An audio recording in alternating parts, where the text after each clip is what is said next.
যদি ভেবে দেখেন, আজ থেকে ঠিক 1 বছর আগে, আজকের তারিখটা হচ্ছে 27শে ফেব্রুয়ারি, আজ থেকে ঠিক 1 বছর আগে 27শে ফেব্রুয়ারি 2024 সালে বাংলায় কি পরিস্থিতি ছিল এবং কিভাবে বসিরহাটের একটা ঘটনাকে কেন্দ্র করে সারা ভারতবর্ষ জুড়ে বাংলাকে কলুষিত এবং কালিমালিপ্ত করার যে ঘৃণ্য চক্রান্ত ভারতীয় জনতা পার্টি, সিপিএম, কংগ্রেস এবং সংবাদ মাধ্যমের একাংশ রচিত করেছিল, তার যোগ্য জবাব বাংলার প্রায় 10.5 কোটি 11 কোটি মানুষ 2024-এর লোকসভা নির্বাচনে তৃণমূল কংগ্রেসকে 29টা আসনে জিতিয়ে দিয়েছেন।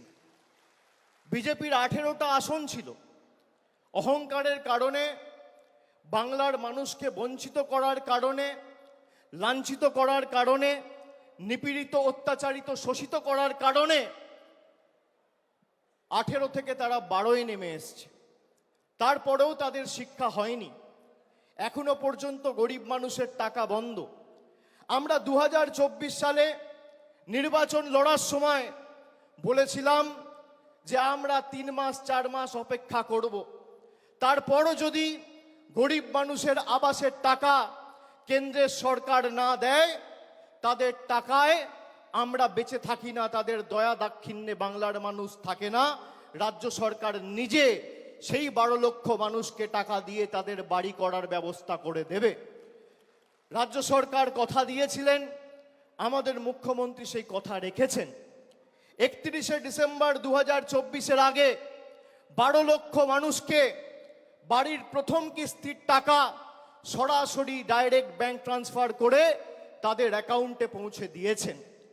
আমরা বলেছিলাম 100 দিনের লড়াই আমরা দিল্লি অবধি নিয়ে যাব, তারপরও যদি বিজেপি টাকা না দেয়, আমাদের মামাটি মানুষের সরকার, আমরা বিকল্প অর্থের ব্যবস্থা করে সেই 59 লক্ষ জব কার্ড হোল্ডার, প্রকৃত প্রাপক যারা, তাদের টাকা তাদের ব্যাংক অ্যাকাউন্টে পৌঁছে দেব।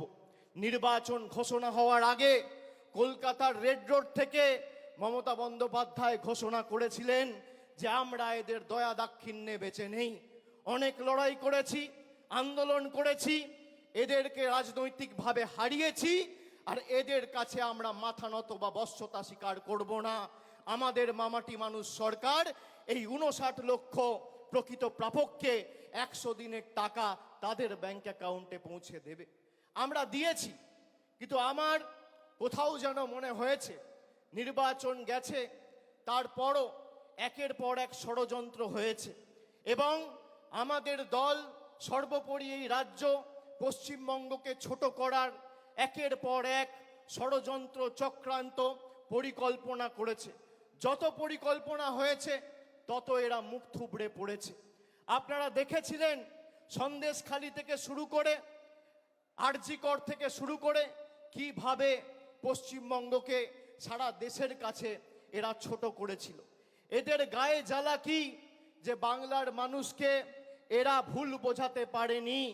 এরা বাংলাকে গুজরাট, উত্তরপ্রদেশ, মধ্যপ্রদেশ করতে পারেনি।